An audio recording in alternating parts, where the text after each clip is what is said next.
Monkey D. Luffy is about to become the world's most wanted man with a truly staggering bounty, perhaps even the highest of bounties in all of the fictional pirate histories. At this point, it's really difficult to see how he doesn't, because we cannot just ignore the events of this arc. I mean, the world government would certainly prefer that, but is this an event too big for even they to cover up? And even if they could cover it up, what would a certain Birdman have to say about this whole situation? There is no way that Big News Morgans isn't going to report news on this sort of global scale. None. Remembering that one, Morgans is essentially already a fugitive for publishing that nasty story about what happened at that there reverie, and for currently harboring both Walpole and Nefertari Vivi. Big News Morgans has no more allegiance to the world government. His only allegiance is to you, his beloved readers. But it's not out of some sort of journalistic obligation to tell the truth. No, it's much more dramatic than that. Ever since the worst generation emerged on Sabadi Archipelago, Big News Morgans has kept an eye on each and every one of them, determined to make this group both the great heroes and great villains of his newspaper, even going so far as to claim that he believes that one of them will eventually become the Pirate King. But unfortunately for Morgans, his character roster has been shrinking at quite the rapid rate recently, and I think that there is no way he's going to miss this opportunity to paint Monkey D. Luffy as either the world's greatest hero or very potentially the world's most fearsome villain. Morgans has sole discretion to choose. He's the storyteller. You might think it's Echiro Oda, but no, it is Bird. And no matter which direction he decides to go in, the world government will need to respond. Also, just as a side note, my favorite thing about Gear 5th Luffy is his childlike wonder. Every time I see it, it takes me back to the boundless imagination and joy of childhood, which is the exact mission of today's sponsor, Magic Spoon. The super tasty, high-protein, low-carb bowls of sheer joy that I've been starting my mornings with for the last month and a half. Magic Spoon are legitimately one of my favorite sponsors because, mate, the flavors are so wild. In this variety pack, I've got chocolate chip, honey nut, maple waffle, and the almost absurdly delicious sounding birthday cake. But in honor of the pirate-themed box, today we are going to be trying chocolate chip. All right,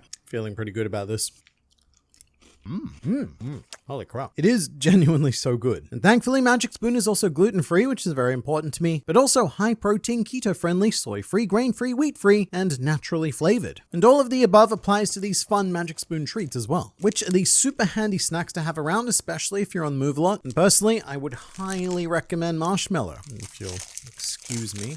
You can click the link below and grab yourself a variety pack to try today, and be sure to use promo code GLR at checkout to get $5 off any order, or go to magicspoon.com/GLR. And Magic Spoon are quite boldly offering you a happiness guarantee, which means that if you don't like it for literally any reason, then you will get a refund, no questions asked. And thanks so much again to Magic Spoon for sponsoring this video. It's because of their quest to bring you joy that we're able to continue our quest to bring you the best fictional pirate content possible as often as possible. So give Magic Spoon a go. I mean, why not? You can't lose with the happiness guarantee. But for now, it's back to you, me. Egghead Island was initially considered a fun side quest by fans, something quick and digestible to enjoy after that extremely story-heavy Wano, a pit stop on the way to the actual next destination. But this arc has turned into arguably an even more heavy story than Wano. The difference being that whilst Wano mostly got to take its time, a lot of time, Egghead is relentless with the twists and revelations coming fast and furious, and has escalated to the point where we have taken this fight to the highest authority on the planet. I don't think that beating a Marine Admiral and fighting all 5 Elder Men, I don't think that's something we can ignore, both in world and from a meta sense, which means that surely we need to see a bounty change for Luffy at the very least. I suppose there is potential for a cover-up, those sorts of things do happen, such as when Luffy beat Gecko Moria, the world government decided to keep that event quiet, and at the time Moria's bounty was higher than Luffy's, so if that was made public, then they would have had to increase Luffy's bounty after Thriller Bark. However, Moria's defeat took place in one of the most isolated locations in the One Piece world. We were in the Florian Triangle with no eyes on us, apart from those very spooksome eyes in the fog, the owner of which we still have not met. But other than that, the only bystanders were zombies, and after their shadows got released, they were more like by-layer downers, and not at all in any position to refute the lies of the world government. But Egghead is a very different situation. This event has had the most global attention since the Paramount War, so I really don't think we can cover this up. In fact, fact, at this point, even if Vegapunk's message didn't get out at all, the world still knows that Luffy is currently on Egghead and is causing the siege. So even in the best case scenario where Vegapunk's message does not get out, and the world government can pin this all on Luffy and make him look like the big bad evil villain guy, even in that case, that would almost be more worthy of bounty recognition, because 3 billion does not quite cover the threat that he now poses. And in the worst case where the world government can't stop Vegapunk's information getting out, then raising Luffy's bounty could be part of a last-ditch effort to stop him before he topples them, like Doflamingo's desperate star bounty logic on Dressrosa, which actually worked. Almost the entire island turned against Luffy and friends of Luffy, so think something like that, but for the whole world. With that said, I have to admit it does feel a bit too early for a new bounty, and I guess there's two ways we can think about this. One is in-world, and the other is from our perspective as readers. In-world, the events of One Piece happen very quickly. The whole of the New World section has only taken something like 3 months, but for us it's been 14 years to get through those 3 months. So at this rate, we get through a month of time every half a decade or so. So from the perspective of people in-world, Luffy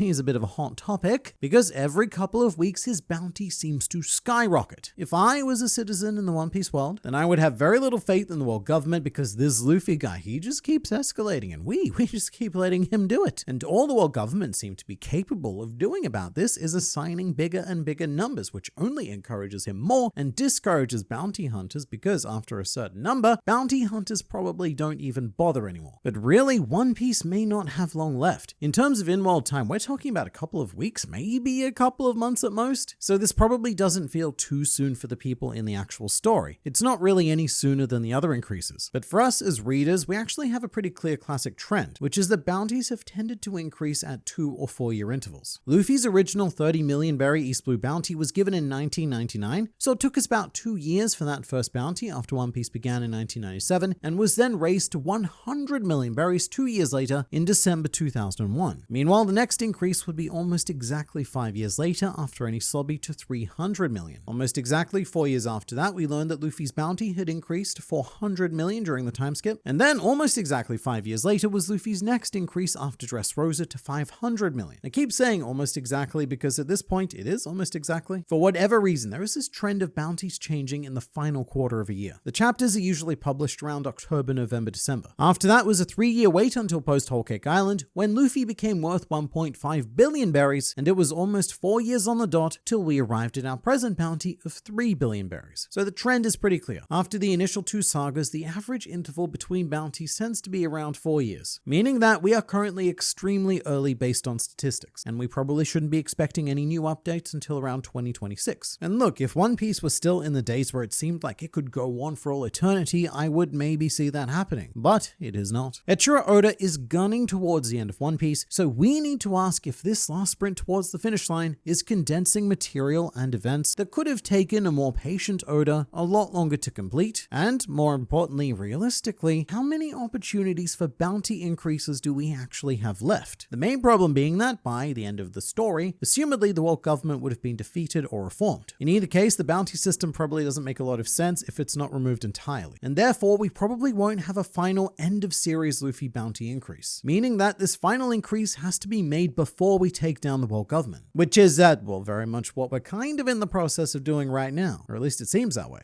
And I really only see 2 other potential points for further increases. One would be after Elbaf, although it would take something pretty colossal happening on that island in order to justify it, something bigger than destroying the world government's greatest scientific facility, beating a marine admiral, and fighting the 5 elders. Even when you don't consider bounties at all, Elbaf has a lot to live up to. But there's definitely one thing that could warrant a huge bounty increase for Luffy, which would be if he was able to revive the dormant army of giants and get them to do some sort of press release pledging their allegiance to him. This is the army that Big Mom was convinced would allow her to defeat all 3 other emperors. So that would make Luffy infinitely more threatening than he is right now. But the other option for an increase would be after Laugh Tale, but only if Luffy lands there and becomes the Pirate King before the world government are taken down, which would be quite nice, because I feel like the only appropriate moment for Luffy to surpass Roger's bounty would be after he becomes the Pirate King. And that final number we'd be looking at is almost certainly something along the lines of 5,656 million berries, with the first 4 digits being read as Gomu Gomu. This would surpass Roger, the current highest known bounty in history, who held 5,564,800,000 berries, which might seem very intentionally close to Luffy's trademark number, but it's actually more of a reference to Ace's bounty. The first 2 5s in Roger's bounty replicate Ace's 550 million, and the rest of the numbers just make up Roger's name in Gorowase, where 6, 4, and 8 can be read as Ro, Shi, Ya, which is the closest we can get to saying Roger using only Japanese numbers. With this, we're talking about Luffy's final bounty number though, not necessarily the next bounty. I still think that we have room for 2 more increases, including the final number, but for this immediate next one, we could have our sights set more on a Shanksy kind of level. It could be something that takes Luffy into the 4 billion mark. That would numerically equalize him with Shanks, and thus fulfill the chapter 1 promise of becoming the great pirate and such. At this point, I also feel like we surely need a symbolic gesture of Luffy being greater than Kid and Law. After Wano, yeah sure, I can see them all being valued equally. The 3 of them teamed up and brought down 2 emperors between them, but the post-Wano events have shown that Luffy is really the only one of the 3 captains who can take that next step and be worthy of the race to Pirate King alongside his fellow emperors. I should also point out that right now Luffy's bounty may be following a bit of an established pattern, by which I mean we are currently following the same steps in the billion range that we did in the 100 million range. So Luffy had a 100 million berry bounty after beating Crocodile. Then that became 300 million, that became 400 million, which became 500 million, which was Luffy's last bounty in the 100 million range. So that could be our trajectory with the billions as well. Luffy achieved a bounty of 1.5 billion, which was then raised to 3 billion, and our next step in that progression would be somewhere around the 4 billion mark before landing at the final 5 billion number. But as much as I think it makes sense for Luffy to be gaining that much more prominence, kind of feel like the rest of the Straw Hats don't really deserve a bounty increase yet. As much as Luffy has accomplished on Egghead, those actions have not been mirrored by the crew. Currently, the greatest achievement we have for a non-Luffy Straw Hat is Zoro defeating Rob Lucci, and is that really worth raising his bounty again? It's already over 1 billion. Defeating an irate leopard can't make that much more difference. I guess what would happen is that the Straw Hats would all receive flat increases again, and I just don't know if they've earned it this time. And even if they have, what good does this whole exercise even do us anymore? I brought it up briefly before, but at this stage, is an extra billion or 2 going to entice anyone who wasn't already on board with the potential of a 3 billion berry prize? Like, which bounty hunter is lying in wait for the next 4 or 5 billion berry jackpot? Who's the bounty hunter who considers 3 billion an amount not worth bothering? Or alternatively, who's the bounty hunter deluded enough to see that 5 billion amount and dares to even dream that he could claim it? To this day, I'm pretty sure that the most recent canon bounty hunters we've seen were Jeet Abdullah and Jean Ungo during Dressrosa. 2 of them are now part of the Straw Hat Grand Fleet, and I don't actually know what happened to the Cactus Head. We have seen some more recent bounty hunters through the anime filler arcs, but since they don't actually exist, I don't actually know who these numbers serve to entice anymore. You could make Luffy's bounty 100 billion berries, and I don't think that it logistically changes too much from 3 billion. So are there any other ways that we could augment Luffy's bounty to show an escalation without touching the actual number? Well, one solution to this might be to do a bit of a reverse Sanji and issue Luffy a bounty that says only dead instead of dead or alive, so that it's now no longer good enough to capture Luffy alive. No, we need that sun god quite dead. It slightly raises the stakes because I guess then everyone going after Luffy is actively going for that kill. Again, I don't know who those people would be though, and also, does it actually make things any easier?